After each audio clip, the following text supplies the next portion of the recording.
Good day, ladies and gentlemen. It's Friday, and once more, welcome to your midday bilingual news on Info TV. I'm in the company with Raïssa Ngba. Bonjour, Raïssa. Good day, Mimi Thiobo. Bonjour à tous et bienvenue aux 12h bilingues sur Info TV.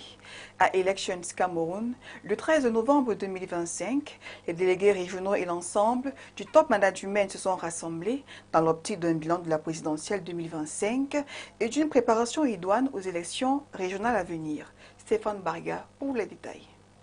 Faire le bilan organisationnel de l'élection présidentielle tout en se projetant sur les élections régionales à venir. Sujets au cœur des échanges du jour à l'immeuble siège d'Elections Cameroun et l'ECAM. Et si quelques manquements sont décelés, c'est un satisfait général et même des félicitations du président de la République. Il ne manque pas de souligner le top management de la structure. Ce succès est notre succès à nous tous et vous surtout qui êtes les lieutenants sur le terrain. On doit vous rendre hommage, vous devez vous applaudir pour vous-même. Ne pas se reposer sur les lauriers d'hier et préparer les succès de demain suppose une organisation sans faille et une implication de tous, d'où la mobilisation et la présence des délégués régionaux d'Elections Cameroun au cœur d'un processus prônant neutralité et intégrité. Nous sommes réunis ce matin dans le cadre d'une rencontre de coordination avec le directeur général des élections pour évaluer déjà l'élection présidentielle du 12 octobre dernier. Et maintenant, pour revenir à votre question, voir également l'état d'avancement des préparatifs liés à l'élection régionale du 30 novembre prochain. Pour ce qui revient à l'organisation matérielle de l'élection du 30 novembre prochain, l'élection régionale, vous savez que là, c'est une élection complètement différente de la première parce que nous avons deux collèges électoraux. Un collège qui est constitué des conseillers municipaux et un collège qui est constitué des chefs traditionnels. Alors, il faut organiser l'élection avec ces deux collèges, mais c'est une élection qui se tiendra dans les chefs-lieux des départements parce que, et là vous comprenez que la tension sera moins vive. Le challenge du 30 novembre 2025 se rapprochant à grande vitesse. L'organe en charge des élections n'entend pas manquer cette deuxième séquence des élections régionales, c'est après l'acte réussi de l'organisation de 2020. Le ministre de l'administration territoriale, Paul Atongandi, a effectué dans la ville de Douala une réunion sécuritaire avec autorités administratives du littoral et forces de défense et de sécurité. Gabriel Ganoma nous en dit plus. Le ministre de l'administration territoriale fait son entrée dans la salle de réunion de la mairie de ville de Douala. Et sans tarder, il dévoile l'ordre du jour qui s'articule autour du bilan des actes de violence post-électoraux ayant troublé la quiétude des populations de Douala après le scrutin présidentiel du 12 octobre. Et donc c'est dans cette logique insurrectionnelle que la ville de Douala a connu par endroits et a enregistré des actes de pillage et de vandalisme.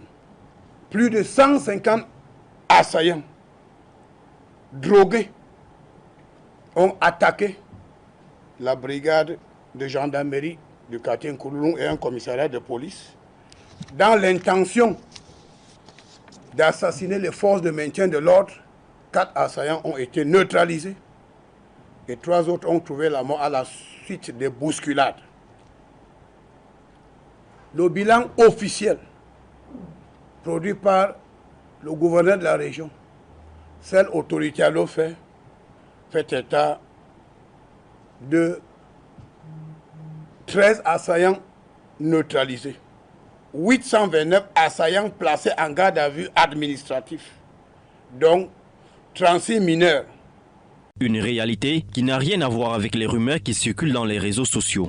Quand nous faisons la comptabilité des assaillants neutralisés à travers le pays, nous constatons que la région de la Damawa n'a connu aucun décès. La région de l'extrême nord n'a connu aucun décès. La région du nord a connu 3 assaillants neutralisés. Et quand nous tenons compte du chiffre dans la région du littoral, nous constatons tous que les chiffres fantaisistes faisant état de plus de 30 morts annoncés sur les antennes de certains médias étrangers et nationaux aux ordres n'ont rien à voir avec la vérité. Ici, comme dans les précédentes régions visitées au cours de sa tournée d'évaluation sécuritaire, le MINAT enfile le costume de l'apôtre de paix. Pour parvenir à maintenir cette paix, le chef de l'État formule le vœu que tous les citoyens regardent l'avenir avec optimisme et détermination dans le respect des institutions de la République. Le chef d'État, son Excellence Paul Biya, a invité tout un chacun de nous, les Camerounaises et les Camerounais, surtout ceux de bonne foi, à se joindre à lui pour la construction d'un Cameroun toujours plus grand et toujours plus rayonnant. Il faut donc respecter l'autorité, pas par crainte de punition, mais par motif de conscience. La réunion de sécurité bouclée, Paula Tangandji se rend ensuite dans la salle de conseil de la communauté urbaine de Douala, où l'attendent les chefs de communauté, hommes politiques, parlementaires, commerçants et syndicats de transporteurs. Ils reçoivent le même message, celui de la politique de la porte ouverte. Les prises de parole des représentants des communautés se succèdent, mais convergent vers la même idée. La paix doit régner au Cameroun. Ils reçoivent chacun une copie du discours du chef de l'État du 6 novembre lors de sa prestation de serment. Un document de travail à étudier. Paula Tangandji achève sa visite de travail à Douala avec l'évaluation des dégâts à la brigade territoriale de Nouvembre attaquée par des individus armés pendant les manifestations post-électorales. And away from that, we will take you to Cameroon Real Estate Corporation SIC, which is struggling to receive 68 land titles from the Ministry of State Property, Survey and Land Tenure this November 13, 2025, to enable clients who have been suffering to have land titles for more than 40 years. This is a significant milestone in advancing real estate development and promoting collaboration effort between the government and the community. Details with our reporter, Agnes Ayuk. The Ministry of State Property, Surveys and Land Tenure this November 13, 2025 handed 68 land titles to the Cameroon Real Estate Corporation, dubbed SIC, for clients who have been suffering for the past 40 years. The significant ceremony took place at the extinct house of Infundi at Hippodrome, Yaoundé, marking a pivotal moment in advancing real estate development in Cameroon. The aim of the ceremony is to give in our side the title of our client who are waiting more than 40 years today. And we are happy to establish within the Cameroon State Corporation a one-stop center in order to give the massive delivery of the land title to the client. According to the director of the Cameroon Real Estate Corporation, Dr. Amadou Sadauna, the handing over of these land titles will enable them to work hand in hand to achieve their goals. We are happy of the platform government with SIC in order to let us to work hand in hand in partnership with the private company, national and international company. We are having 3 of them who are ready to come and build houses with the Cameroon State Corporation to the benefit of Cameroonians. In his address during the ceremony, the government representative from the Ministry of State Property, Surveys and Land Tenure emphasized the importance of collaborative efforts between the government and local communities. We have actually come here to hand over 68 land titles from MINCAF to SIC. These 68 land titles are for private domains. It was necessary to transfer the land titles to the benefit of SIC. We are therefore starting from the state's private domain made available to SIC for its social mission. This handover of land titles is not just an administrative milestone, but a commitment to building a sustainable future together. The event was attended by distinguished officials, including government authorities, community leaders, and stakeholders from the real estate and development sectors. The Minister of Transport, Jean-Ernest Massenangale Bibehe, in ministerial decree has officially suspended all roads and preventive and security control checks across all the country. Details with Philip Enchi. In a letter addressed to divisional delegates of transport across the country on November 12, 2025, the Minister of Transport, Jean-Ernest Massenangale Bibehe, announced the suspension of all road preventive and security checks, instructing control teams to focus on sensitization campaigns for road users and the enforcement of regulations within motor parks, travel agencies, driving schools, and related institutions. The ministerial decision comes just days after a consultative meeting among various ministerial departments chaired by the Prime Minister, Head of Government Chief Dr. Joseph John Gute in Yaoundé. Although the measure had been previously discussed, its official publication marks a significant step, bringing a sense of relief to transporters nationwide. We no more see road prevention agents who were always there 24/7. They are no more there, but at the level of the toll gate, they are still there. But the regular control checks are not disturbing us. They now control just national identity cards, and that's it. For now, we have no problem. It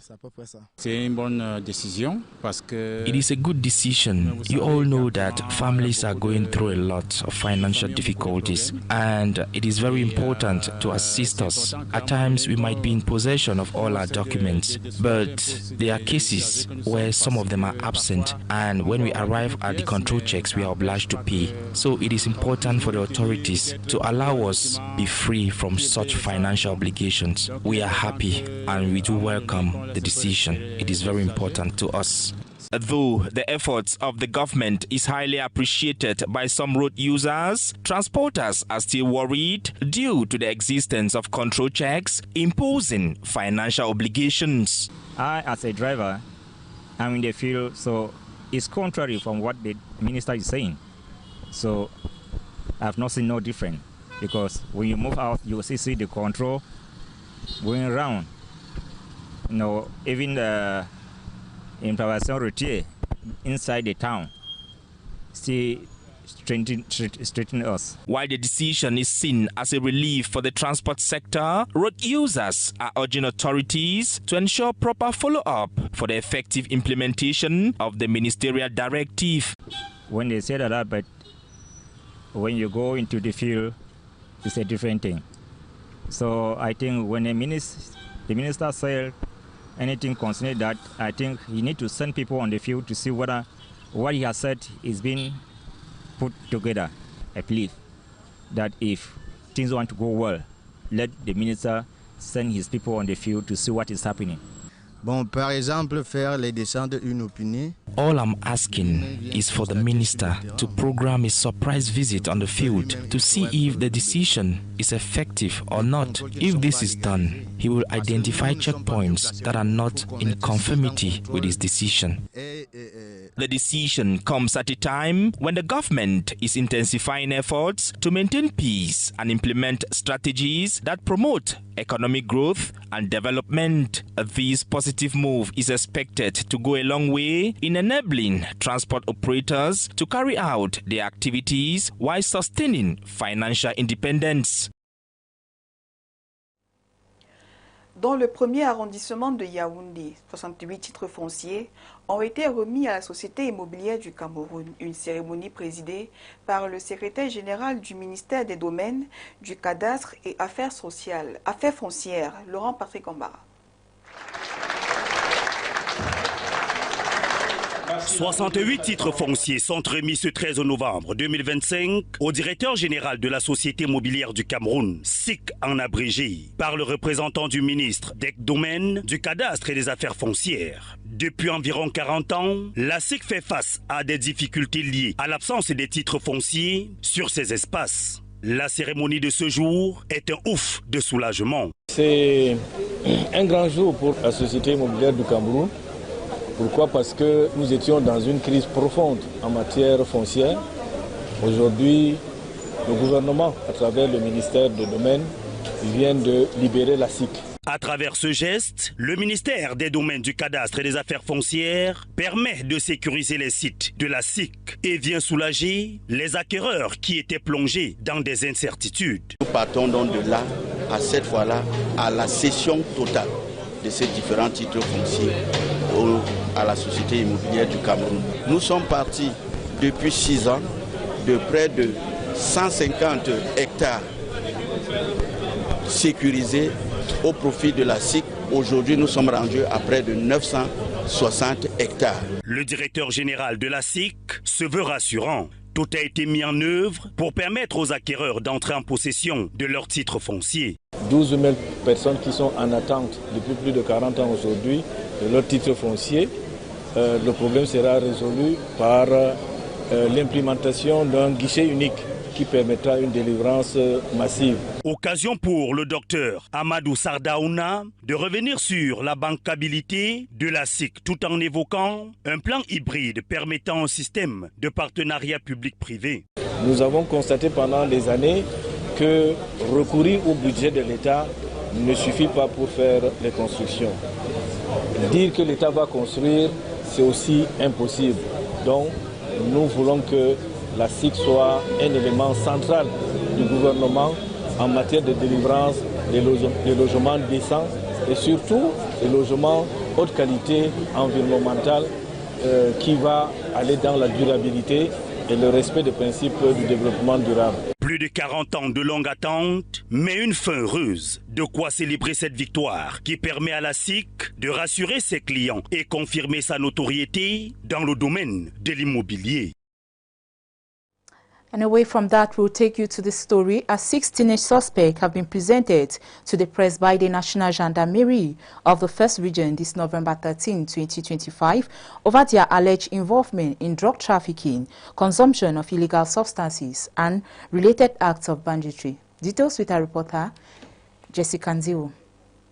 The National Gendarmerie of the 1st Region has dismantled what it describes as a growing network of teenage delinquents operating across several urban neighborhoods. The 6 minors, led by 16-year-old Gauda Abdel alias Petit Koba, reportedly used their status as students to conceal their criminal activities within a bilingual institute in Petou, near Carrefour La Mitière. According to gendarmerie officials, the group was actively involved in the sale and consumption of smoked narcotic substances. Some of the suspects are said to have acted as intermediaries between local drug dealers and users within the school community. Ongoing investigations aim to identify their main suppliers and uncover the full extent of the network. Le surveillant général de cet établissement a constaté. The general supervisor of the school had several times received complaints from individuals who don't attend the school, as well as denunciation from some students. He alerted the police, and during our investigations, we were able to apprehend the so-called suspects. After further investigations, we uncovered gang of composed mostly of minors, led by a 16-year-old named Koba, known in the area as the head of the community called Ter. This is an area where they gather to smoke hemp and target their victims. Students leaving their classrooms have been victims of aggression. They are stripped of their belongings, including mobile phones, money, and other items. Today, these teenagers will be presented to the Attorney General of the Republic to answer for their actions. It was after a series of reported incidents within the school that security forces intensified surveillance and launched a target operation which led to the eventual arrest of the teenage suspects. Ces brigands, comme vous constatez, ne sont pas nos élèves. These teenagers are not our students. They wear the school uniform and even go to our students' homes. When they catch someone, they run away, take their money, call the boarding house, the water tank, or even a taxi. Sometimes, if there's money involved, they even take books to sell them. This is happening as the open man is about to move into the establishment.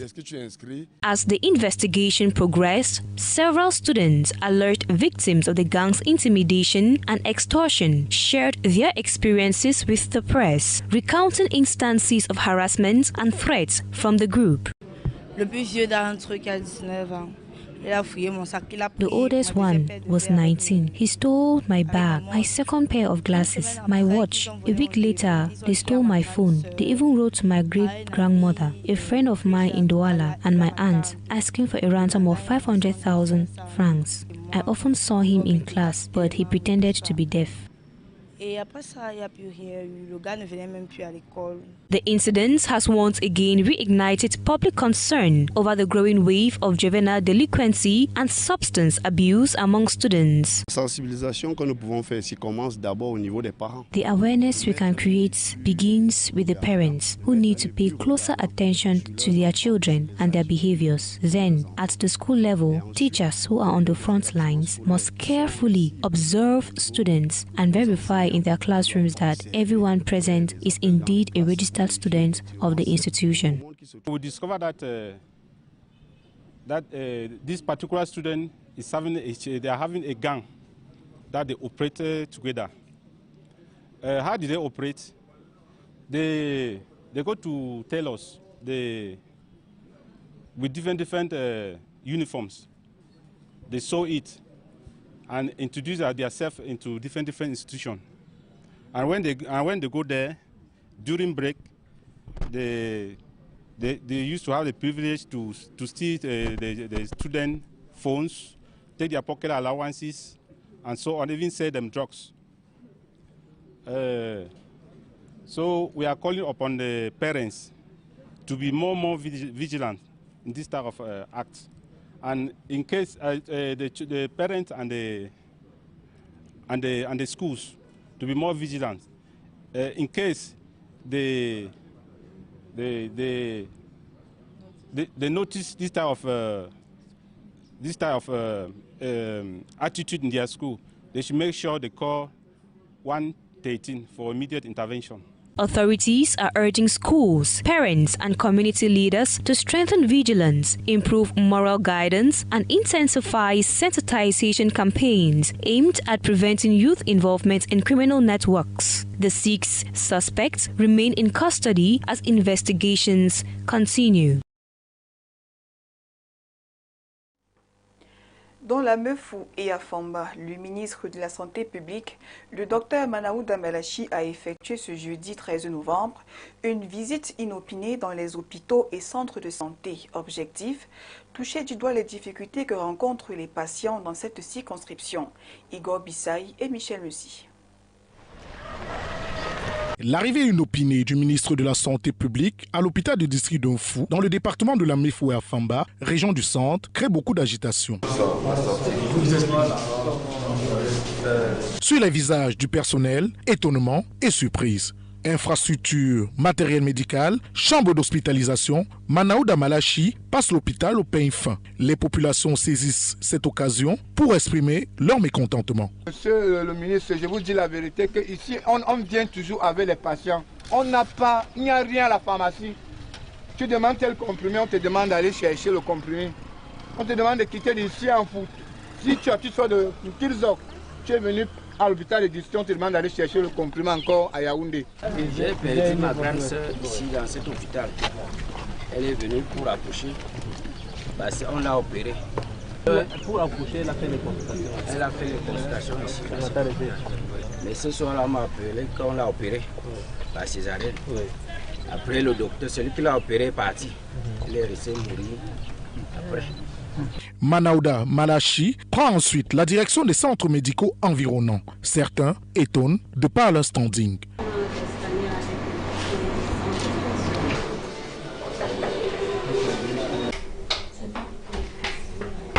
Au terme de la visite surprise, Manaouda Malachi fait un constat. Toutes les formations sanitaires que nous avons visitées à ce jour, on a pu observer quand même un certain nombre de manquements, notamment en termes de propreté, en termes d'harmonie au niveau des personnels, des infrastructures qui méritent également d'être améliorées. Donc je pense qu'en ce qui concerne ces formations sanitaires publiques, nous avons pris bonne note et nous allons travailler avec les différents responsables pour apporter de manière prompte, n'est-ce pas, les solutions. Les bons points sont pour les centres médicaux. Nous avons également visité quelques officines de pharmacie, quelques formations sanitaires privées et nous avons beaucoup apprécié, n'est-ce pas, ces formations sanitaires qui concourent à dispenser des soins de qualité à nos populations. Et là, nous avons vu de la propriété, nous avons vu du matériel, nous avons vu un personnel également présent. Nous apprécions et nous sommes satisfaits de ce que nous avons vu. Le ministre de la Santé publique promet de tout mettre en œuvre pour l'amélioration des conditions des hôpitaux de la Mefoué à Famba.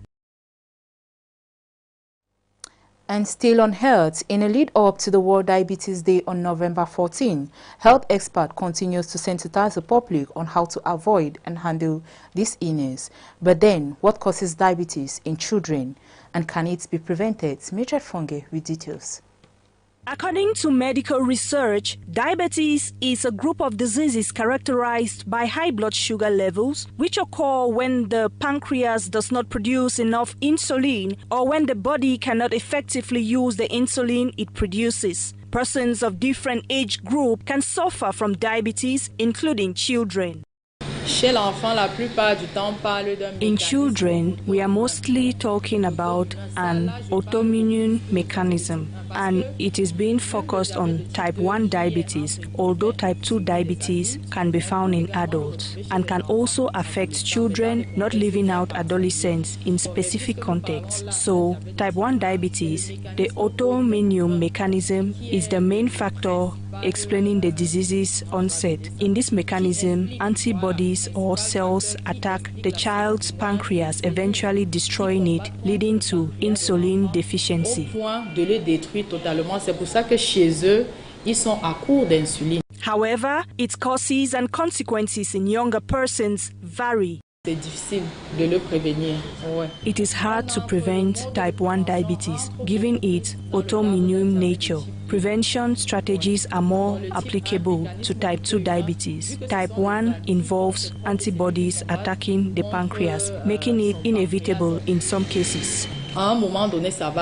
Although diabetes can impact people across all life stages, health specialists emphasize on the importance of a life course approach to diabetes prevention, management, and overall well-being. Dans le département du Mbam et Inubu, région du centre, la hausse des prix des denrées alimentaires inquiète les populations depuis le début de la crise post-électorale. Suivons ce reportage que nous propose Karine Bihia. La population de la ville de Bafia, dans le département du Mbam et Inubu, région du centre, ne savent le plus où mettre la tête. La raison, la hausse des prix des denrées alimentaires qui affectent leur vie quotidienne. Tout qui est devenu cher.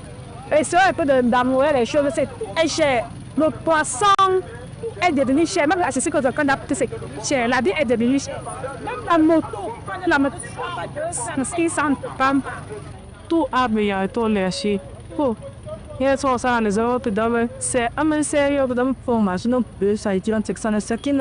Manger de la viande de bœuf relève d'un exploit, car 1 kilo de viande sans os coûte 3 500 francs et avec os, 3 000. Des prix pas à la portée de tous. Ici, avec la hausse, même moi, c'est lui qui va de et là, de monter le prix, je te dis. Les causes de cette augmentation subite des prix seraient l'une des conséquences de la crise post-électorale. Quand la prison non vendée, le Québec est un peu avant ça. Pendant en 1600 et ça va se faire. Et puis ici. Allez, donc, il y a fait là. La fille, c'est le riz, 3100. La viande de bœuf, la tomate, l'arachide et l'oignon, entre autres, ont vu leur prix passer à simple